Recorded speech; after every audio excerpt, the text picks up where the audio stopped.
The transport shuttle shuddered as it descended through the violet atmosphere of Kepler 4042b, its hull groaning under the pressure of atmospheric entry. Lieutenant Commander Jake Morrison gripped his seat restraints, watching the alien landscape unfold below through the reinforced viewport. 3 years had passed since first contact, and humanity's diplomatic mission to the Valerian Empire represented their most crucial venture into galactic politics. Beside him, Ambassador Emily Chen reviewed her notes one final time, her hands steady despite the turbulence. The human delegation consisted of 12 carefully selected individuals, each chosen for their expertise in xenobiology, linguistics, or military strategy.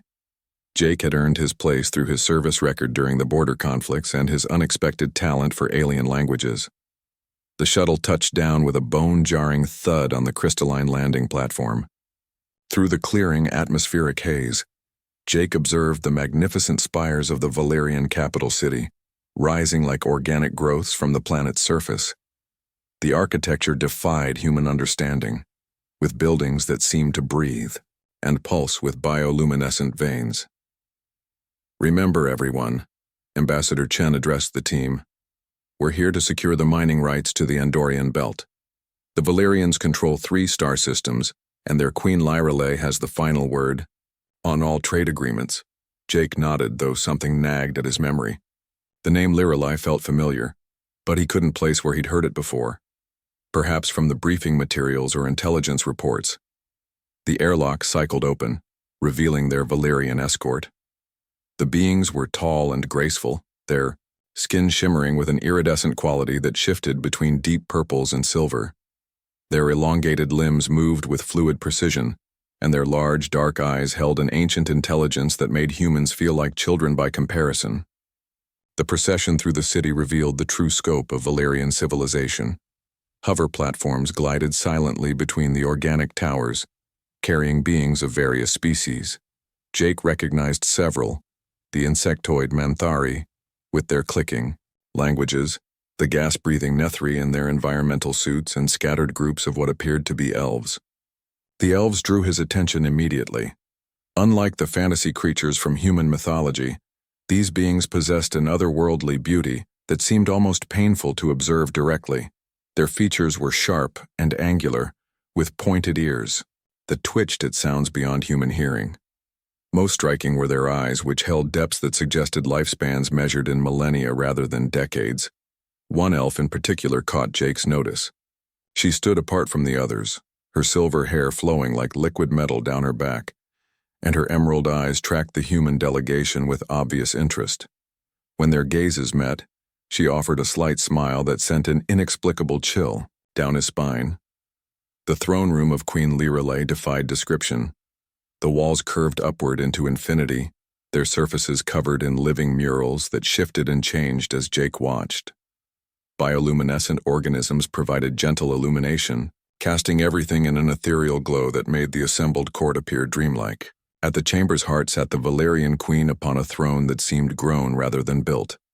Queen Lyrale herself stood nearly 8 feet tall, her presence commanding the vast space effortlessly.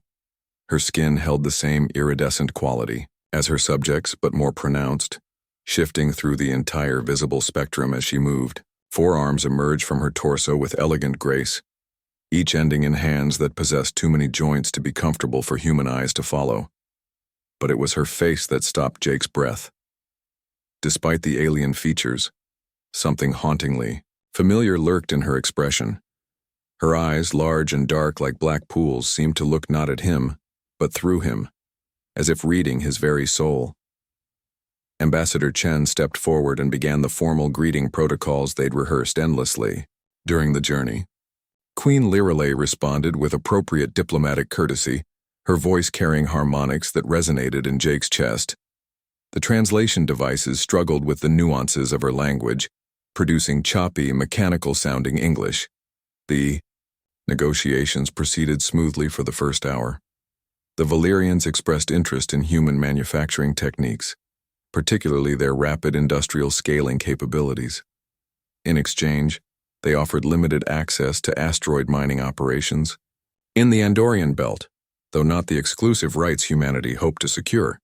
Then Queen Lyralei's gaze settled on Jake. The entire throne room fell silent. Jake felt the weight of dozens of alien eyes upon him as the queen rose from her throne and approached with fluid, predatory grace. His training kicked in, and he maintained perfect military bearing despite the growing sense of unease. The queen stopped directly before him, towering over his 6-foot frame. She studied his face with an intensity that made his skin crawl, tilting her head at angles that human necks couldn't achieve. Her 4 hands moved in complex patterns, and Jake realized she was communicating in a gestural language his translation device couldn't interpret. Then she spoke, and her words came in perfect, unaccented English. "I remember you, human." The throne room erupted in surprised chittering and clicking from the assembled court. Ambassador Chen stepped forward, clearly confused by this development. "Your Majesty, I believe there's been some mistake. Lieutenant Commander Morrison has never visited Valyrian space before." Queen Lyralei's laugh resembled wind chimes in a gentle breeze. "Not in this form, perhaps, but I have an excellent memory for souls." Jake felt his world tilt. Memories that weren't memories flickered at the edges of his consciousness. Images of star-filled skies from worlds he'd never visited, conversations in languages he didn't speak, faces that seemed familiar yet impossible. The silver-haired elf he'd noticed earlier stepped forward from her position among the court. Her movement caught the queen's attention, and something passed between them, a communication beyond words or gestures.